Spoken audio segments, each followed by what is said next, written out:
आपको ये FATF का जो खौफ है, ये मैं एक आपको अलग एंगल से दिखाता हूं। मुझे लगता है हर उस देश को जिसमें वो ईमानदारी, टेररिज्म से लड़ाई करने की नहीं है ईमानदारी, उसके लिए ये खौफ जरूर होना चाहिए।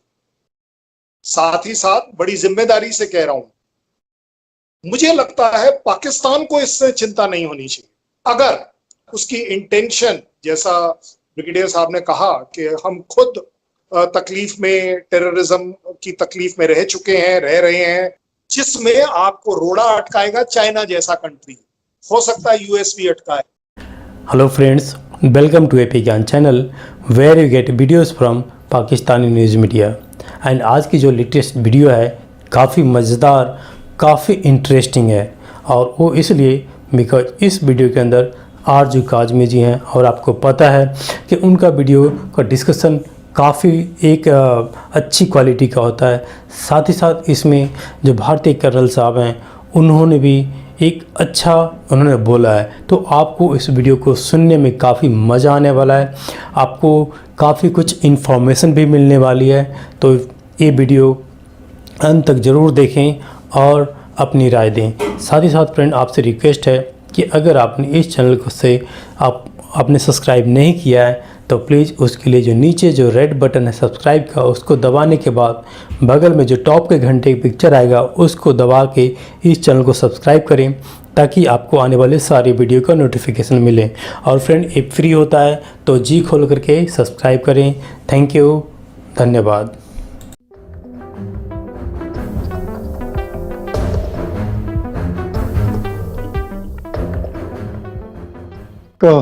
FATF का ताल्लुक है तो इस पर काफी पहले भी 2018 से लेकर काफी मीटिंग हुई हैं। कब इस दफा भी तो वर्चुअल था।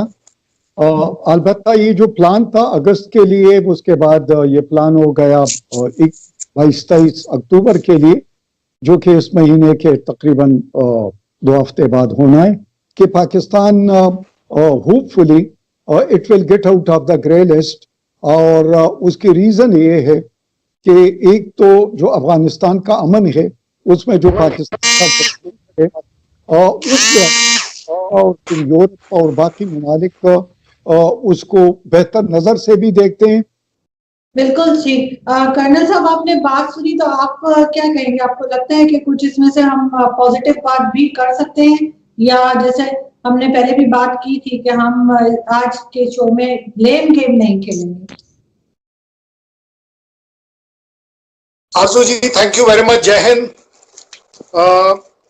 मैं आपको ये FATF का जो खौफ है, ये मैं एक आपको अलग एंगल से दिखाता हूं। मुझे लगता है हर उस देश को जिसमें वो ईमानदारी, टेररिज्म से लड़ाई करने की नहीं है ईमानदारी, उसके लिए ये खौफ जरूर होना चाहिए। साथ ही साथ बड़ी जिम्मेदारी से कह रहा हूं, मुझे लगता है पाकिस्तान को इससे चिंता नहीं होनी चाहिए। अगर उसकी इंटेंशन, जैसा ब्रिगेडियर साहब ने कहा कि हम खुद तकलीफ में, टेररिज्म की तकलीफ में रह चुके हैं, रह रहे हैं, रहते आएंगे, जो भी होगा वो सब एक डिबेटेबल बातें होती हैं।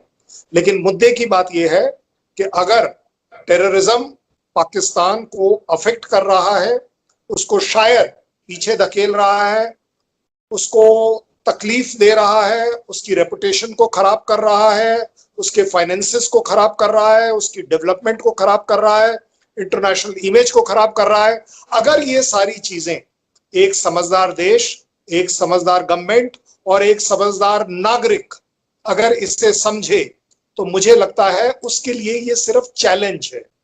ही डजंट हैव टू वरी, उसको बहुत फिक्र करने की जरूरत नहीं है, क्योंकि जब दिल साफ होता है, जब पाक दामन होता है कि ये चीजें गलत हो रही हैं हमारे साथ, तो उसको ठीक करने में कोई बुराई नहीं। और अगर ठीक करने में कोई बुराई नहीं है तो FATF आप खुद देख रहे हैं, ये आज से 2-2.5 साल पहले मैंने कहा था कि अगर इंडिया को लगता है कि a terror Pakistan is not good, let me tell you, जिस दिन पाकिस्तान FATF की ब्लैक लिस्ट में चला जाएगा, हमारे लिए पूरे वर्ल्ड के लिए प्रॉब्लम और ज्यादा बढ़ जाएगी।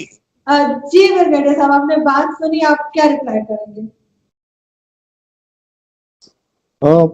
बिल्कुल मैं एग्री करता हूं कि देख लो, अगर FATF है तो पूरी दुनिया के लिए, और पूरी दुनिया में ये प्रैक्टिस है तो तब ये G7 ने किया था। मैं एग्री करता हूं कि जो G7 89 ग्रुप कायम किया था, ये पेरिस बेस्ड, और इनका बेसिक मकसद यही था, क्योंकि ये जो नैरेटिव आए हुए टेररिज्म का, इसको ये जिला जो मिली है, इसको जो बूस्ट मिला है, ये जो पूरी दुनिया पर एक ग्लोबल वार ऑन टेरर का नैरेटिव लेकर चल दौड़ा है, और उसके बाद आपने देखा कि कितने मुल्क डिस्टेबलाइज हो गए।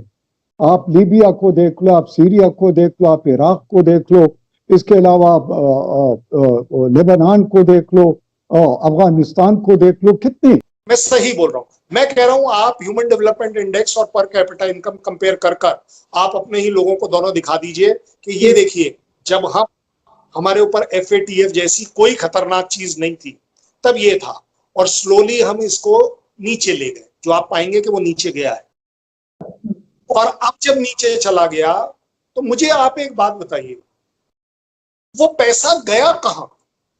भाई जहां हमारा अच्छा खासा एक प्रॉस्पेरस पाकिस्तान था, वो कहां चला गया? दैट मीन्स वो पैसा इन्हीं टेररिस्टों ने खा लिया, इनको पालने वालों ने खा लिया, क्योंकि नाम उनका चलाया और खा गए खुद। तो अल्टीमेटली लॉस किसका हुआ? आवाम का हुआ, देश का। मैं कहता हूं आज भी अगर पाकिस्तान FATF का खौफ ना कर मैं कहता हूं it should start working towards transformation of economy. Transformation क्या है इकोनॉमी में, आप बता दीजिए। जरूरी नहीं है ट्रांसफॉर्मेशन ये देखा जाए कि US से पैसा आएगा कि चाइना से पैसा आएगा। क्यों आएगा? मेरे देश में क्या कमी है? मेरे आपके अपने पाकिस्तान में कोई कमी है? क्यों नहीं आप अपना एग्रीकल्चर ठीक कर सकते जो पहले ठीक था? क्यों नहीं आप अपना इंडस्ट्रियल आउटपुट ठीक कर सकते जो पहले ठीक था? मैं आपको बड़े अथॉरिटी के साथ कह रहा हूं। और साथ ही साथ आपका सर्विस सेक्टर हर जगह बढ़ा, 50 से 60 से 70 80% तक पहुंच गया, बाकी चीजें कम हो गई। लेकिन अगर ये चीजें हमारी नीचे जा रही हैं तो ये अपने आप में एक इंडिकेटर है कि अगर हम इसे ऊपर ला पाते हैं, हमारे पास पैसा अपने लिए होगा। जब हमारे पास पैसा होगा, हमारे पास प्रॉस्पेरिटी होगी। हमारे पास प्रॉस्पेरिटी होगी तो जायज बात है कि टेररिज्म जैसी चीजों में हम अपना टाइम वेस्ट क्यों करेंगे? भाई आज की तारीख में अगर अनएम्प्लॉयड यूथ है, वो क्या कर रहा है? हर जगह पूरे वर्ल्ड में ये प्रॉब्लम है कि यूथ जो है वो अनएम्प्लॉयड है, और इट इज गेटिंग मिसगाइडेड, और people are able to misguide them. भाई मिसगाइड कर रहे हैं जो लोग, दैट मीन्स उनमें कोई ना कोई खासियत और काबिलियत है कि वो पूरे देश की नहीं सुन पा रहे, क्योंकि देश उनको कुछ सुनाने के लिए नहीं दे रहा।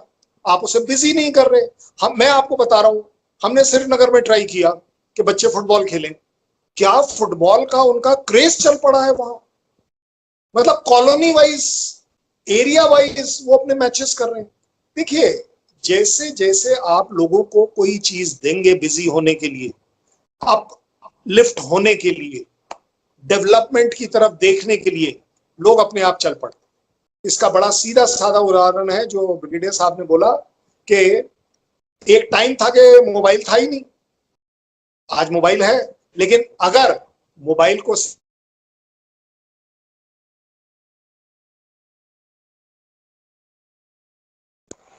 10,000 का आप मोबाइल किसी को पकड़ा देंगे, डजंट मीन के डेवलपमेंट हो गई। डेवलपमेंट ऐसे नहीं होती, आपको भी पता है, मैं कोई रॉकेट साइंस नहीं बोल रहा हूँ। डेवलपमेंट होगी चीजों के। और बाय द वे, जो डेवलपमेंट पाकिस्तान के लिए है, इंडिया के लिए, US के लिए, पैरामीटर सेम है। क्या आपका इंडस्ट्रियल कितना बढ़ रहा है, आपका एग्रीकल्चर क्या चल रहा है, आपका सर्विस सेक्टर क्या कर रहा है, इसके ऊपर है। आपका ह्यूमन डेवलपमेंट इंडेक्स किस तरफ को चल रहा है, आपकी पर कैपिटा इनकम कैसी चल रही है। अगर हम ये सारी चीजों पर ध्यान देंगे, हमारा देश अपने आप डेवलप होगा। FATF को हम बता पाएंगे, दिखा पाएंगे कि ठीक है, हमसे गलती हुई है। आज की तारीख में अगर पाकिस्तान और हिंदुस्तान के बीच में टेररिज्म से रिलेटेड प्रॉब्लम नहीं होती, तो आपको लगता है हमें वो फेंसिंग बनानी पड़ती जो पता नहीं कितने लाख करोड़ रुपए से बनी है? Is it leading to development? It is. जितना पैसा वेपन्स खरीदने के लिए कर रहे हैं, किस लिए कर रहे हैं? चलिए चाइना तो 50 साल बाद हमें तंग करने पर आया है, हम तो यही सोच के कर रहे हैं कि भाई पाकिस्तान हमें तंग कर रहा है, टेररिज्म से तंग कर रहा है। बट ये अपने आप में इलाज नहीं है, जिसमें आपको रोड़ा अटकाएगा चाइना जैसा कंट्री। हो सकता है यूएस भी अटकाए, हो सकता है कोई और जिनके बिजनेस इंटरेस्ट आपके कंट्री में और हमारे कंट्री में है, वो आपको और मुझे नहीं चलने दें, क्योंकि उन्हें मालूम है कि जिस दिन हिंदुस्तान पाकिस्तान एग्रीकल्चर और इंडस्ट्री के ऊपर जुड़ गया, वर्ल्ड के लिए बड़ी तकलीफ हो जाएगी। It will be a monopoly. Hindustan Pakistan, भाई आप एक बात बताइए, ये हम नहीं कहते, ब्रिटिशर कहते हैं सोने की चिड़िया था। सोने की चिड़िया कब था? हिंदुस्तान पाकिस्तान एक था, तभी तो बोलते हैं ना। और बोले जब से इंडिपेंडेंस हुई, दोनों का विभाजन हुआ, वो सोने की चिड़िया खत्म हो गई। वो सोने की चिड़िया कैसे खत्म हो गई? क्योंकि world is ensuring, other countries ensure कर रहे हैं कि नहीं, आप प्रॉब्लम में ही रहें, आपके ऊपर FATF जैसा खतरा होता रहे, चाइना आपको बोलता रहे कि जी मैं चेयरमैन हूं, आप चिंता मत करो, अभी कम से कम मेरे चेयरमैनशिप में तो मैं आपका टाइम निकलवा दूंगा, मैं अपनी CPEC बना दूंगा, मैं अपना ये बना दूंगा, मैं अपना वो। लेकिन ये तो कंट्री ने डिसाइड करना है, पाकिस्तान ने डिसाइड करना है। ठीक है, हो सकता है मजबूरी में कुछ डिसीजन लेने पड़ते हैं, कई डिसीजन अनप्लेजेंट हो सकता है आपके यहाँ आपको भी लेने पड़ रहे हो कि चलिए CPEC हमें उतना बेनिफिट शायद देगा, दे रहा नहीं है। हो सकता है वो चाइनीज थोड़े हाई हेडेड होकर आपके पुलिस स्टेशन में, सड़कों के आसपास जहां जहां वो डेवलपमेंट आने की वो आपको लालच दे रहे हैं, वो वहां पर थोड़ा बहुत दादागिरी कर दें, उल्टा सीधा कुछ काम कर दें, आपको सहना पड़ेगा। हर एक कंट्री के साथ ये प्रॉब्लम आ सकती है कि जहां कहीं कुछ होता है तो थोड़ा बहुत आपको सहना पड़ता है। लेकिन कंट्री अपने कैरेक्टर से नहीं खेलता। जो कंट्री कैरेक्टर से खेल गया, उसके बाद उसके पास कोई जगह नहीं बची।